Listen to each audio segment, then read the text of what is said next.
living and working more productively with apps. Productivity sectors just really started to take off. Kind of until recently, 60% of our time spent in apps was in either games or social, music and entertainment. Yet we reported a couple of months ago that productivity has just really, really started to take off. Yeah, it's only 5.5 minutes a day on average as a session length, but that's up 120% year on year. And we've got a really, really good panel to talk about productivity and what's going on in this sector. So with that, I just wanted to invite up on stage Fred Vogelstein. He's the editor of WIRED. He recently has just launched a book, The Dogfight. Google and Apple went to war and started a revolution. Haven't read it myself, but I understand it's an awesome read. So get onto Amazon and purchase that one. So Fred, if you'd like to bring the crew up on stage. And everyone else, you can give them a big hand. Thank you. I should, however, just do one final plug for the Twitter competition for this afternoon about disruption and which set you think is going to be disrupted. Hashtag disruption and Source14. You have about 30 minutes before we close that off, and we'll do the the winner. So thanks a lot, guys. Thank you, Richard. Hey, you guys, how are you? Are you falling asleep yet? Excellent. I have 27 minutes and 30 seconds. So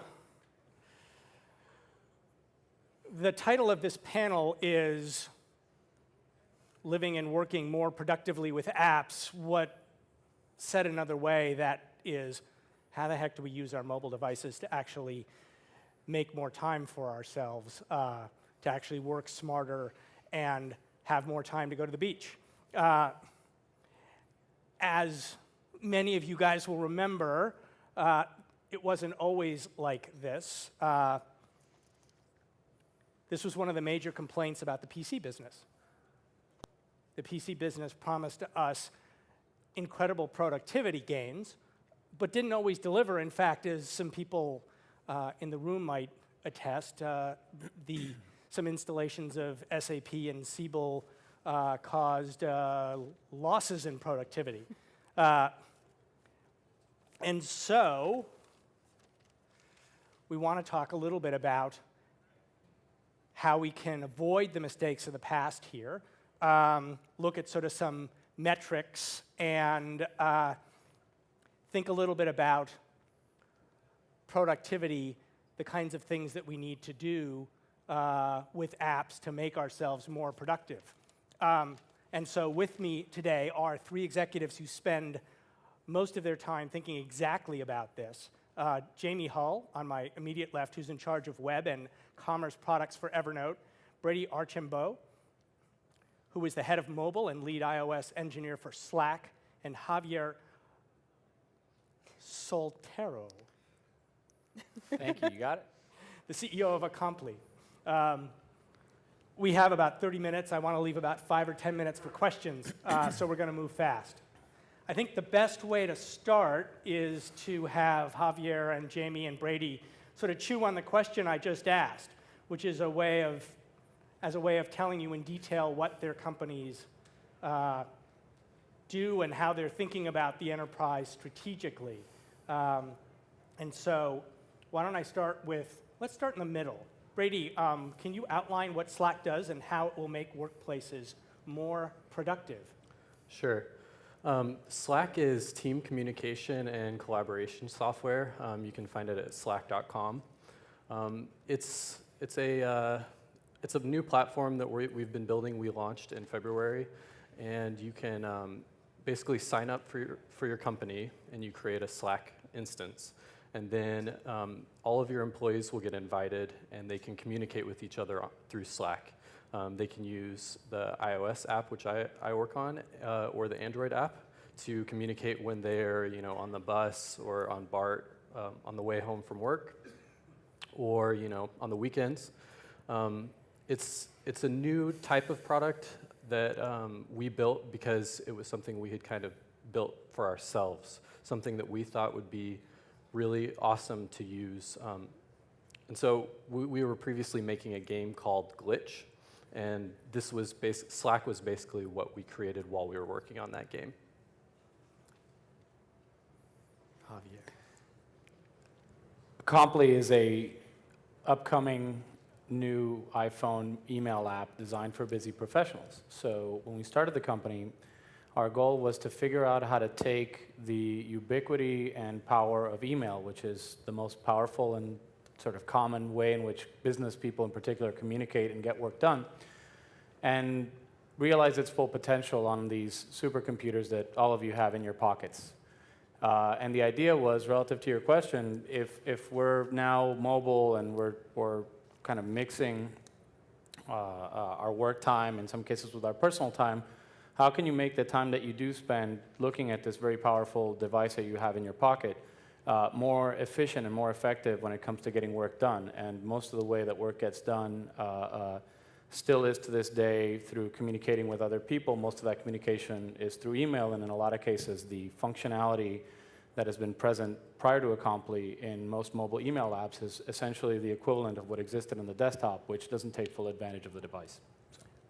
And I think most of the people in the room know what Evernote is, but I was surprised to discover that Evernote was moving into the enterprise.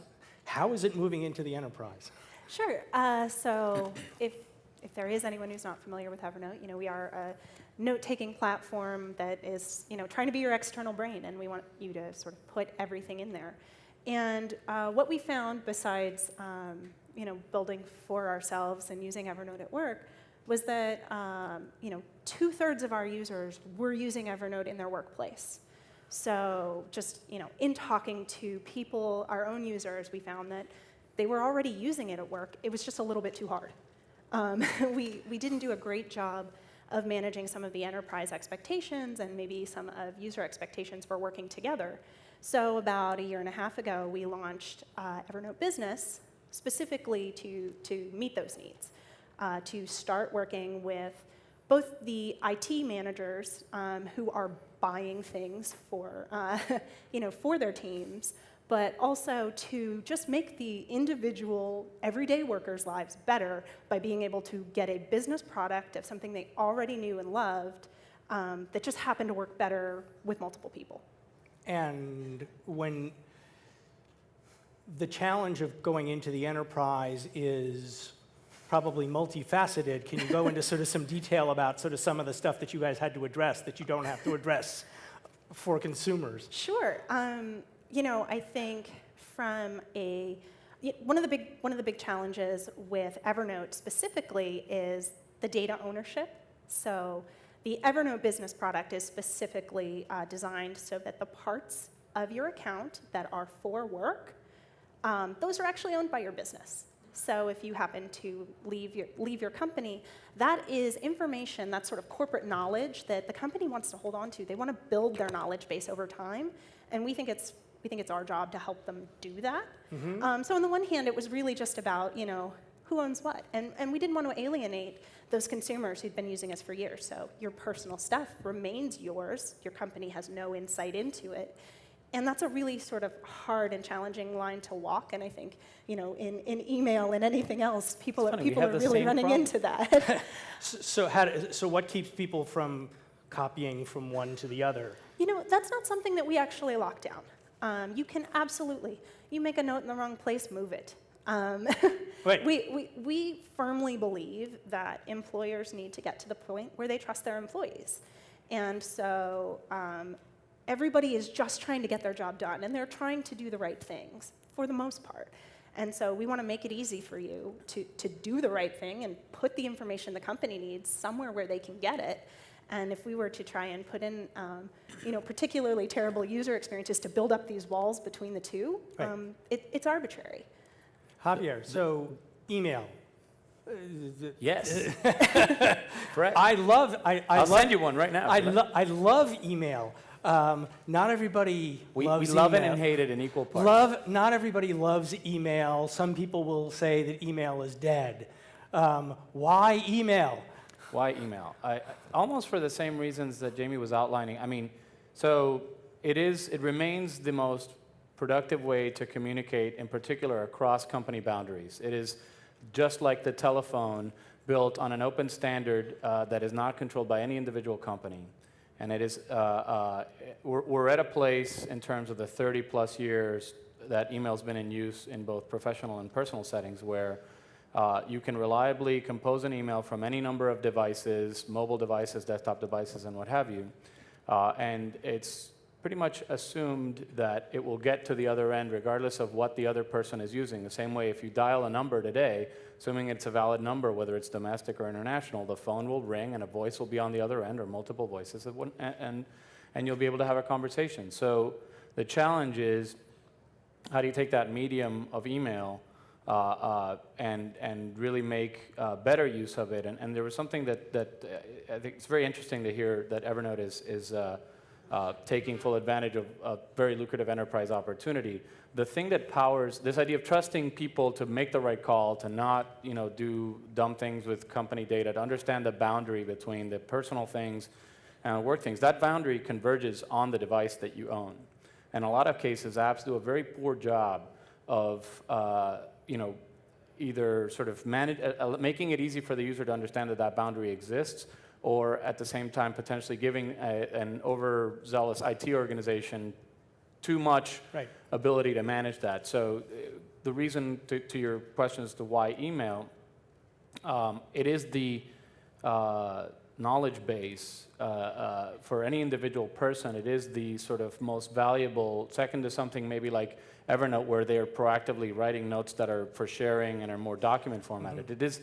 It is this extraordinarily important repository of knowledge, and it's not been fully leveraged in mobile up until this point. And Brady, you guys have an entirely different view about email and communications inside the enterprise. And I gather you've got some customers that are some fairly big customers that are using it. Can you go into some detail about sort of, do you agree with Javier in terms of like where you see email going? I definitely agree that email is probably the best way to communicate outside of your organization, but Slack is really trying to solve the problem of communication inside of your organization. So our company, since we've been using Slack, we had a company email list, a Google group, and I think over the past 2 years, we've only had 3 emails sent through that Google group. It's just been, Slack has totally replaced email as a communication method for us and for a lot of our customers. We have quite a few big customers now. Some of the ones that I'll mention, RDO, which is a music streaming service, Medium. We have Walmart Labs. We have a lot of large companies and we have a lot of small companies, and we found that it works well up until about 500 people. But one of the great things about it is all of your communication is segmented into channels. And so, for example, in our organization, we have a marketing channel, we have a mobile channel, we have a channel for the HR team.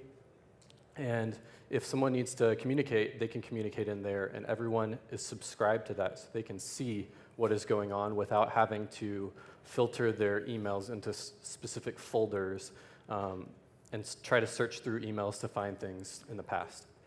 Help me understand how this works, only because like I think of texting and I think of email, and then how do you get people thinking about sort of an additional form of communication in between those two, without sort of forcing them to kind of change their whole workflow? It really does change your whole workflow, and it's a problem that we're working on. But what we encourage companies to do is try to use Slack for one day in its entirety and don't send any emails. And we found that for the most part, people, when they do that, they're like, wow, I can't believe that I hadn't seen this or used this before. This is going to change our organization completely. And it definitely builds, it helps build a company culture. So, Jamie, and maybe all of you guys can talk a little bit about this. I remember the days when CIOs controlled corporate IT with an iron fist, and some still do. Yeah. I imagine that some still do. I've heard that President Obama has some issues with security. He's still using a BlackBerry. Yes. It's the only guy in the world who gets to call the shots like that. He actually may be the last person to, I should Yeah. say that. Okay. Yes, let's talk about BlackBerry.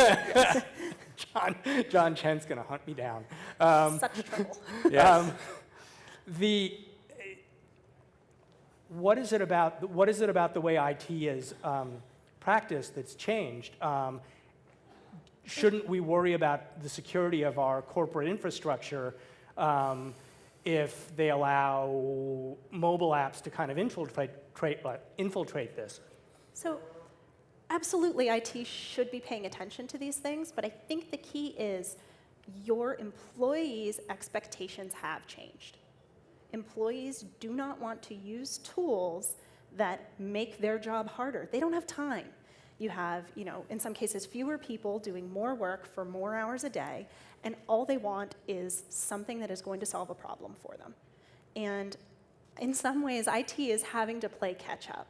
And I think in a lot of companies, especially around here, what we're finding is, one employee or maybe a team finds a solution to a problem that they have. I've done that personally.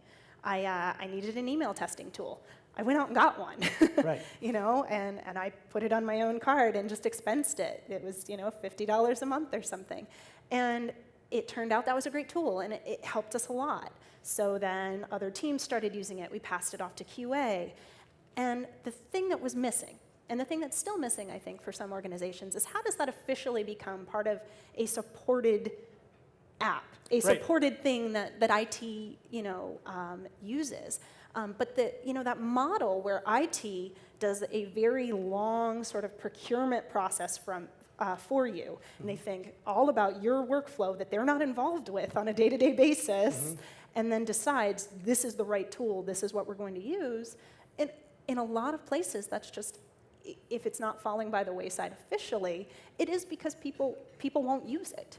Is there a reason? I mean, I'm trying to get my head around this only because when you boil it down, like the IT department lockdown sort of grew out of two things. One, fear of viruses, and the other was fear of hacking attacks. How does mobile make those problems less problematic? It doesn't. It actually, sadly, or actually, for all the right reasons, it exacerbates the problem quite dramatically. The question that everybody hopefully is asking is, how is the right solution to, if you see the sort of the boundary of any company's IT as sort of a wall, right? Is the solution to build taller, thicker walls and put barbed wire on the top and like big molten lava buckets to drop on whoever tries to attack it? Or is the solution to say more practically, look, there's something happening out there, which Jamie alluded to, which is this idea that people know what they like. They know what they want to use. And it may not actually be for the sake of productivity. There's something about the Evernote experience, for example, or the Acompli experience. There's something about the experience of using an app, maybe initially for a selfish, like personal purpose, that people have grown up and become educated with what really works for them. And for some people, it may be Evernote. Maybe other people use other things. Who knows? But they know what they like, and that sort of level of taste, if you will, in both consumer and in workplace applications leads to this sort of surge of people showing up at the doorstep saying, well, first they started showing up with iPhones because they thought it was way cooler than their BlackBerry that the company issued, and now it's like, well, hey, I started using Evernote, or I started using Slack, I started using this or that, and it's great for me. The answer isn't to decide unilaterally that you're going to have some kind of corporate sanctioned app list, and that every app publisher in the world, and I presume there's a lot of you out there in the audience today, has to go through some sort of corporate blessing process to then be included in the list of sanctioned apps that are in a special store that is the sort of corporate store. This is ridiculous. It's like the the most sort of backwards idea. It goes counter to everything that has made this device the world-changing thing that it is. So instead, they should look at it and say, there are doors already in these walls. There are doors, there are API doors, there are VPN doors, there are various doors that exist that are properly auditable, that are policy-aware doors, et cetera. Let's encourage people to use those doors. Let's encourage app developers, people that are building new technology to use those doors, because we can control information through that and enforce policy and give people what they want. But if instead you're really in the business of kind of stonewalling people, then, well, you're fighting a very strong tide, and you'll never catch up. Yeah, I think that's exactly right. You know, one of the things we found in building a business product is just a lot about how to work with IT.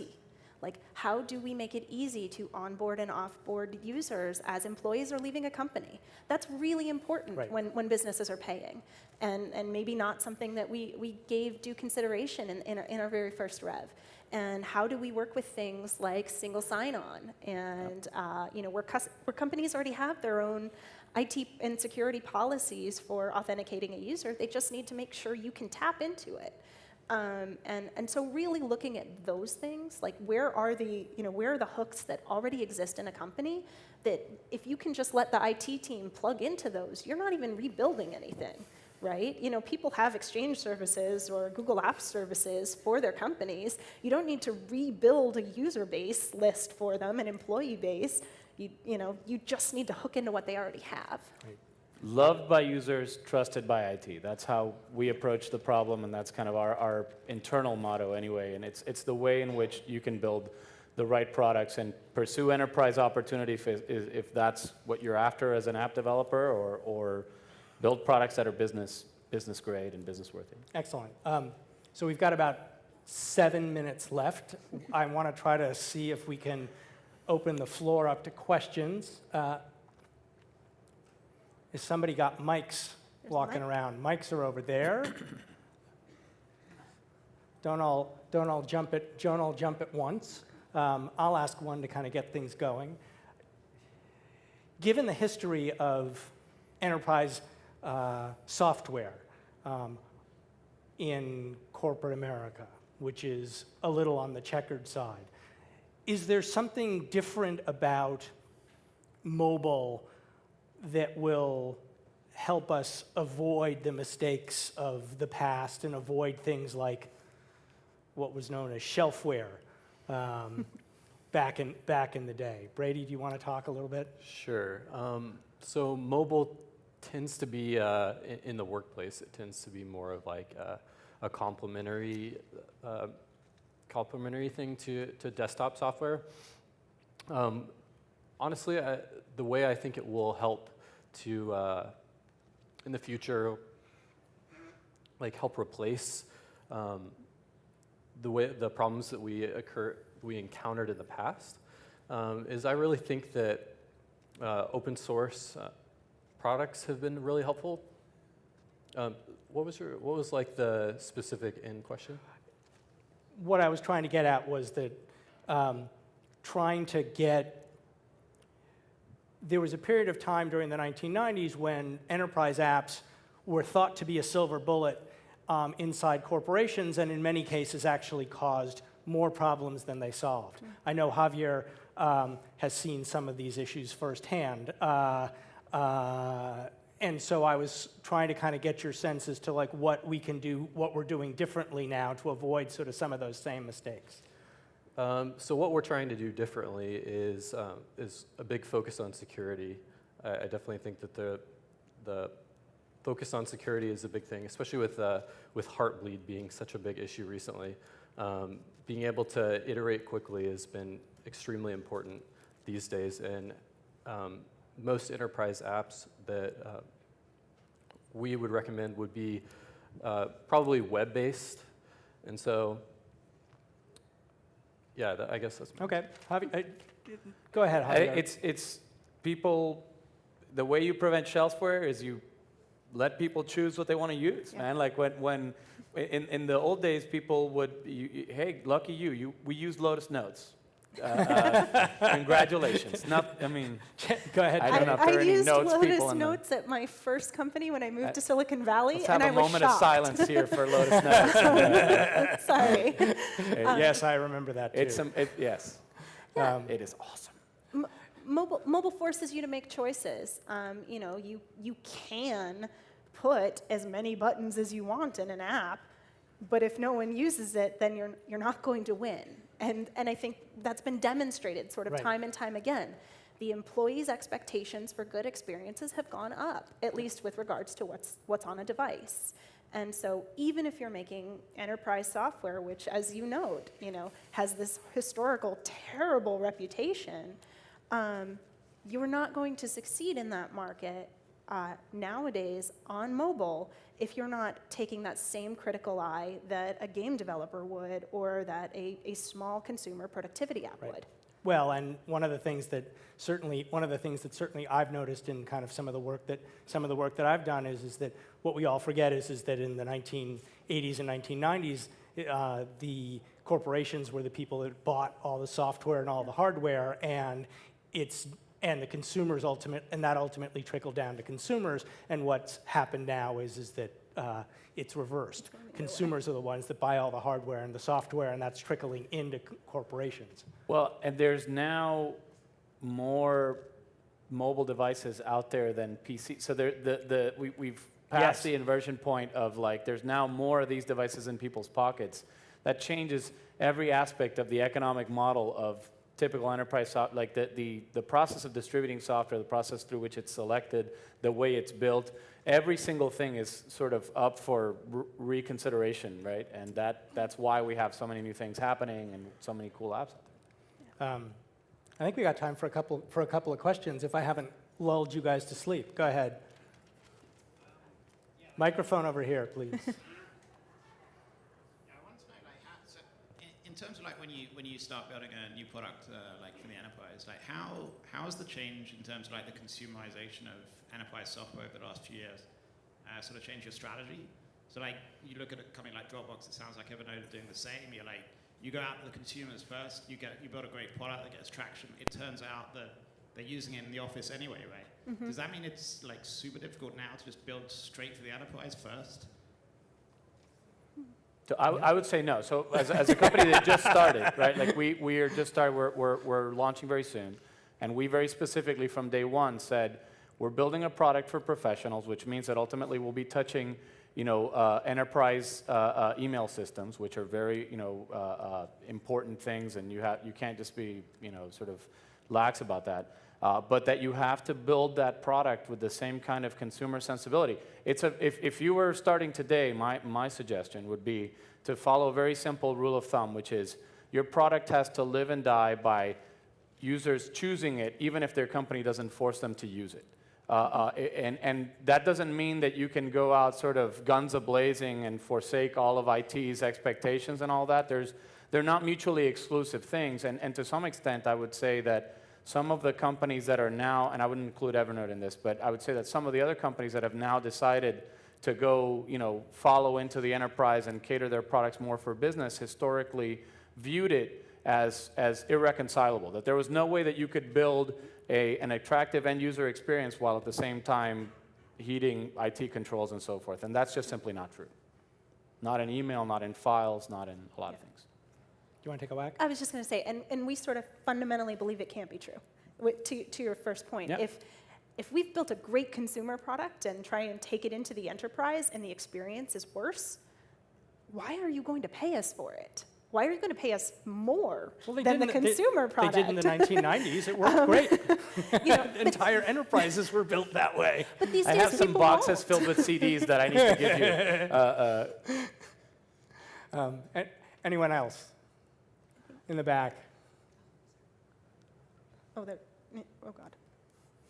I just wanted to ask if each of you or any of you could comment on a specific case where people using your app or any other productivity app had a massive increase in productivity in a way that was surprising to you, that really is inspiring or made you really feel good about the gain in productivity, or how you view the world in the future in a scenario that you would like to see in productivity with either your app or other apps that you see in productivity.